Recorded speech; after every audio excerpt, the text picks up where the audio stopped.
membatalkan Bukan bermaksud untuk menidakkan dan mengatakan bahawa semua yang dilakukan dulu itu rusak. Tidak. Ada cadangan yang baik. Ada tokoh-tokoh yang agak relatif bersih dan baik. Tetapi sistem itu rusak. Dan kerugian keterisan itu terlalu banyak. Bukan saja 1 MDB. Banyak. Tetapi orang tanya, mengapa dulu tidak didakwa? Dan mengapa sekarang didakwa? Saya bila diberi mandat, beri arahan. Bukan untuk dakwa sesiapa. Saya kata SPRM, Peguam Negara, Badan Kehakiman harus kembali bebas sebagai institusi yang ada integriti. Jangan melindungi perasuah kerana negara kita sudah rusak. Rakyat sepatutnya dapat pembelaan dan negara boleh dipacu lebih hebat. Tetapi kerana penyakit ini yang menjadi sistemik menyebabkan kesemua jadi rusak. Kadang-kadang dalam renungan bincang dengan badan-badan penguasaan yang saya sebutkan, saya tidak tahu dari mana nak dimulakan. Min huna nabda, dari mana nak dimulakan? From where do we begin? Jadi dalam setiap file ada masalah. Sebab itu kita dengar tadi timbalan Presiden dan sebelum itu Susah Agung menyebut, kadang-kadang kita rasa bingung. Mengapa hal ini tidak boleh didukung oleh orang-orang yang betul-betul bersemangat Islam atau bersemangat Melayu atau cintakan negara? Mengapa harus dipetikai? Searahan saya tetap sampai sekarang. SPRM mesti tegas bertindak kepada sesiapa sahaja yang dihadapati peroleh kekayaan cara rasuah. Dan saya ucap terima kasih kerana ketegasan mereka. Ada yang menyoal, mengapa tidak dulu? Kerana dulu ketuanya tidak pernah memberi arahan begitu rupa. Ketua sekarang mengarahkan badan-badan ini bertindak secara bebas, berani dan telus. Siapa saja yang sakau, tangkap dan penjarakan. Dan usaha pendakwaan itu Peguam Negara. Saya tidak tahu apakah kes kuat untuk didakwa. Dan pemenjaraan itu tugas Badan Kehakiman. Saya tidak tahu apa keputusan hakim. Tetapi saya tidak melindungi. Mengapa ketua parti Islam boleh pertahankan pengkhianatan, kezaliman? Zalim apa? Kamu tahu ke apa kes ini? Kamu baca ke pertuduhan dia? Kamu nak pertahankan ke orang atau parti yang ambil 200 juta, 300 juta daripada syarikat-syarikat ataupun keputusan kerajaan dan habuan itu dipindah kepada parti? Itu pun nak dipertahankan. Islam apa begini? Saya enggak mengerti. Bagaimana boleh kita katakan kita pertahankan idealisme? Kemudian ataupun semangat Melayu tulen, orang jelas-jelas masuk satu syarikat yang diberikan apa-apa peluang dan kontrak atau kemudahan oleh kerajaan dan diberi. Sebab tu tadi dalam peringkat awal saya jelaskan. Bezakan dengan pendirian kita. Kita kata kamu dah dapat habuan, tolonglah pesawah. Kamu dapat habuan, tolonglah rakyat. Itu pendirian kita. Tetapi seperti yang diungkap oleh rakan-rakan tadi, dia tidak mudah.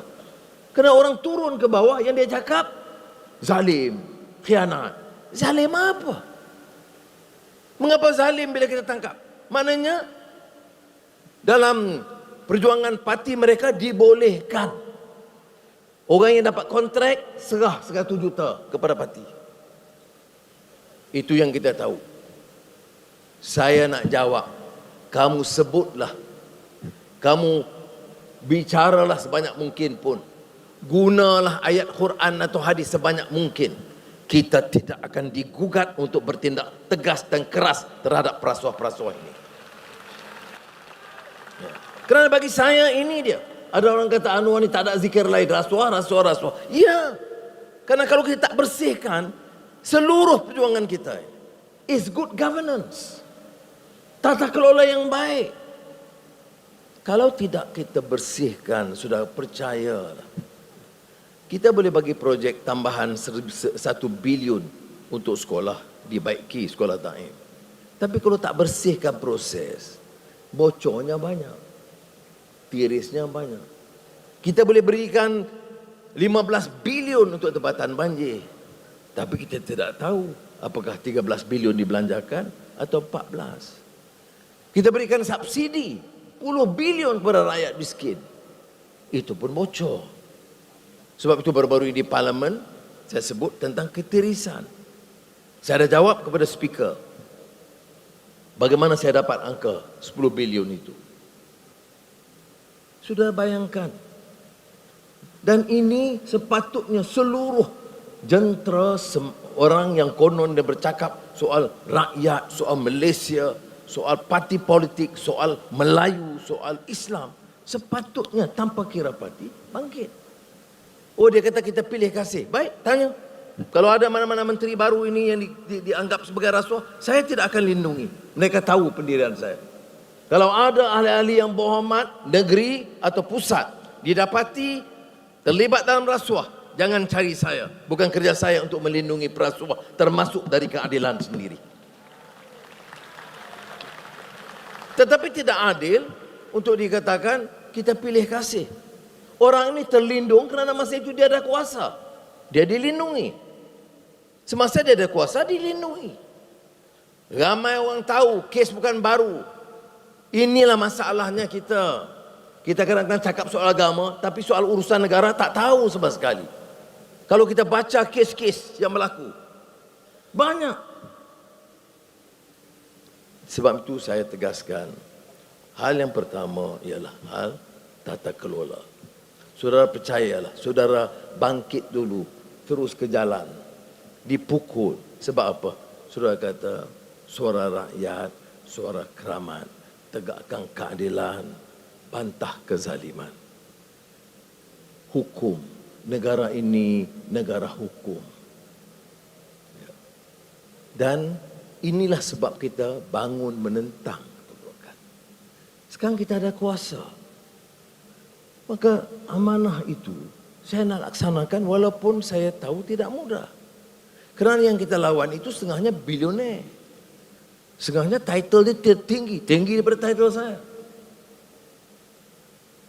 Tan Sri tuntun. Tapi kalau saya rasa takut, apa alasan? Apa wibawa saya sebagai ketua untuk bertindak kepada seorang polis saja yang mengambil RM500 dan kita biar orang yang ambil RM500 juta. Saya tak minta, seperti mana saya sebut, saya tidak minta mereka terima kasih, tapi yang terus cela, cerca tiap-tiap hari kita ini zalim dan khianat. Zalim apa begini? Saudara, kalau sudah tanya apa dia kebanggaan saya, alhamdulillah tentang kerajaan perpaduan.